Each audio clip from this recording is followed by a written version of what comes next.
കട്ടിൽ ചെറുതാവുമ്പോഴാണ് പ്രണയം കൂടുന്നത്. ആ കട്ടിൽ വലുതാവുമ്പോൾ പ്രണയം മാറുന്നു എന്നുള്ളത് വളരെ സത്യമാണെന്ന് പറഞ്ഞപ്പോൾ എനിക്ക് കിട്ടുന്ന ഒരു നിറവ് ഭയങ്കരമാണ്. നമ്മൾ നാട്ടുകാരെ കാണിക്കാൻ ഫർണിച്ചർ വാങ്ങരുത്. നമുക്കിരിക്കാനും നമുക്ക് ആസ്വദിക്കാനും പറ്റുന്ന ഫർണിച്ചർ വാങ്ങണം. ഒരു ബുക്ക് ഷെൽഫ് ഒരു വീട്ടിലുണ്ടാവണം, അതിൽ നിറയെ ബുക്ക് ഉണ്ടാവണം. നമ്മുടെ വീട്ടിൽ ഒരു പുസ്തകം വന്നാൽ നമ്മുടെ വീട്ടിൽ അതിന്റെ ഐശ്വര്യം കൂടും. അക്ഷരത്തെ സ്നേഹിക്കുന്ന സമൂഹം മാറിക്കൊണ്ടിരിക്കുക. നമ്മുടെ നാട്ടിൻ പ്രദേശത്ത് നമ്മളോട് ചേർന്ന് നിൽക്കുന്ന കുറെ കൊച്ചു കച്ചവടക്കാരുണ്ട്. അവരെയും കൂടെ നിങ്ങളെല്ലാം ചേർത്ത് നിർത്തണം. അവരെ ഈ സമൂഹത്തിന്റെ ഭാഗമാക്കി നമ്മൾ ചേർത്ത് നിർത്തണം. അവര് നമ്മുടെ നാട്ടിൽ, നമ്മുടെ നാട്ടിൻ പ്രദേശത്ത്, നമ്മുടെ കമ്പോളത്തിൽ വെട്ടവും വെളിച്ചവും തരുന്നവരാ. നമ്മളൊരു സാധനം മേടിക്കുമ്പോൾ നമുക്ക് അനുഭവിക്കാൻ വാങ്ങും. തീർച്ചയായിട്ടും നമ്മുടെ മക്കൾക്ക് അല്ലെ വരും തലമുറയ്ക്ക് വേണ്ടി വാങ്ങരുത്. അവർക്ക് അവരുടെ ഇഷ്ടമല്ല ഇത്. വാങ്ങിക്കാൻ പാടില്ല. ഒരാൾ വിളിച്ച് ചോദിക്കണം, പക്ഷേ എനിക്കൊരു മെത്ത മേടിക്കണം, ഏത് ബ്രാൻഡ് വേണമെന്ന് വെച്ചാൽ ഞാൻ ഫോണിലൂടെ പറയും. പക്ഷേ വീഡിയോയിലൂടെ പറഞ്ഞാൽ അത് മോശമല്ലേ?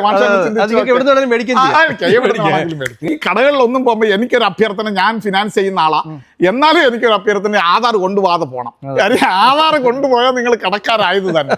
അല്ല, ഞാൻ ചെയ്യുന്ന ആളാണ് എങ്കിലും സത്യം പറഞ്ഞു പോകുന്നത്. നല്ല ഹാളില് ആ മുറിക്ക് ശ്വാസം മുട്ടുന്ന രീതിയിലുള്ള സെറ്റുകളും മറ്റ് ഫർണിച്ചറും ഇട്ട് നിറയ്ക്കുന്ന കാണാം. യഥാർത്ഥത്തിൽ പക്ഷേ നമ്മൾ അമിതമായി ആഹാരം കഴിച്ചിട്ട് എങ്ങനെ ശ്വാസം മുട്ടുന്നു അതുപോലെയാണ് ആ മുറിയിൽ ആ ഫർണിച്ചർ ശ്വാസം മുട്ടുന്നത്. ഞാൻ കുട്ടികൾക്ക് എങ്ങനെയാണോ ക്ലാസ് എടുക്കുന്നത് അതുപോലെ എൻ്റെ ഫർണിച്ചർ എടുക്കാൻ വരുന്നവരോട് ഞാൻ പറയുന്നത്. പ്രിയപ്പെട്ടവരെ, സുഹൈലാണ്. ഞാൻ നിൽക്കുന്ന മാഷിൻ്റെ കടയിലാണ്. പുത്തൂരാണ് സ്ഥലം, കൈപ്പള്ളി ഫർണിച്ചർ. അപ്പോൾ ഒരുപാട് പേര് ചോദിച്ചാണ് മാഷിൻ്റെ കടയുടെ വീഡിയോ ഇല്ലേ, മാഷിൻ്റെ കടയുടെ പുതിയ വിശേഷങ്ങളില്ലേ. മാഷ് കഴിഞ്ഞ വട്ടം ഞങ്ങളെ വിളിച്ചു. ഈ വട്ടം നമസ്കാരം. ഈ വട്ടം മാഷി വിളിച്ചില്ല, എന്തെങ്കിലും ഞാൻ വിളിക്കാതെ പോയിരുന്നു. സന്തോഷം. എന്താ മാഷെ ഈ വട്ടം വിളിക്കാഞ്ഞത്? മാഷെ, കഴിഞ്ഞ വർഷം നമ്മുടെ ആ വീഡിയോ ഭയങ്കരമായിട്ട് സക്സസ് ആയി. അതെ. അപ്പം കേരളത്തിൽ നിന്ന് മൊത്തത്തിൽ വിളിയുണ്ടായി. അപ്പൊ ശരിക്കും പറഞ്ഞാൽ എനിക്ക് എല്ലാവർക്കും എത്തിച്ചു കൊടുക്കാൻ പറ്റിയില്ല. ഇപ്പോഴും ഞാൻ ആ ഒരു പ്രയാസത്തിലാണ്. യഥാർത്ഥത്തിൽ മാഷി വീഡിയോ ചെയ്യുമ്പോൾ ആദ്യമായിട്ട് ചെയ്യേണ്ടത് അവരോടൊക്കെ ക്ഷമ പറയണം. എനിക്ക് ഏതാണ്ട് 5 ജില്ലയിലെ സാധനം കൊടുക്കാൻ പറ്റുള്ളൂ. കൊല്ലം, ആലപ്പുഴ, പത്തനംതിട്ട, കോട്ടയം, അപ്പോൾ ഈ തിരുവനന്തപുരം, തൃശ്ശൂര്, കണ്ണൂര്, ഇവിടുന്നൊക്കെ വിളിച്ച എൻ്റെ സുഹൃത്തുക്കൾക്ക് എനിക്ക് സാധനം കൊടുക്കാം. അത്രയ്ക്കുള്ള പ്രൊഡക്ഷൻ എനിക്കുണ്ടായിരുന്നുള്ളൂ. അപ്പം ആ സാഹചര്യത്തിൽ ഇനിയൊരു വീഡിയോ ചെയ്താലോ ബുദ്ധിമുട്ടാവില്ലെന്ന് വിചാരിച്ചാണ് ഞാൻ വിളിക്കാറ്. അപ്പൊ നിങ്ങളിങ്ങി എത്തുകയായിരുന്നു, സന്തോഷമുണ്ട്.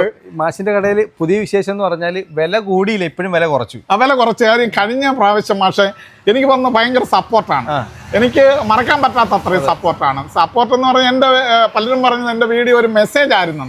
അങ്ങനെ എനിക്ക് സപ്പോർട്ടായപ്പോൾ ഞാൻ വിചാരിക്കുന്നു ഇപ്രാവശ്യം, കഴിഞ്ഞ പ്രാവശ്യം എല്ലാവരും മെറ്റീരിയലിന് വില കൂടി, സാധനങ്ങൾക്ക് വില കൂടി, എല്ലാം വില കൂടിയതാണ്. അപ്പൊ ഞാൻ വിചാരിച്ചു പക്ഷെ നമുക്കൊന്ന് വില കുറച്ച് തന്നെ ചെയ്യണം. ഇപ്പൊ കഴിഞ്ഞ വർഷം നമ്മൾ ഒരു വളരെ സക്സസ് ആയത് 10 രൂപയ്ക്ക് ഡബിൾ കട്ടിലും 13 രൂപയ്ക്ക് ഫാമിലി കട്ടിലും. അതാണ് നമ്മൾ സക്സസ്.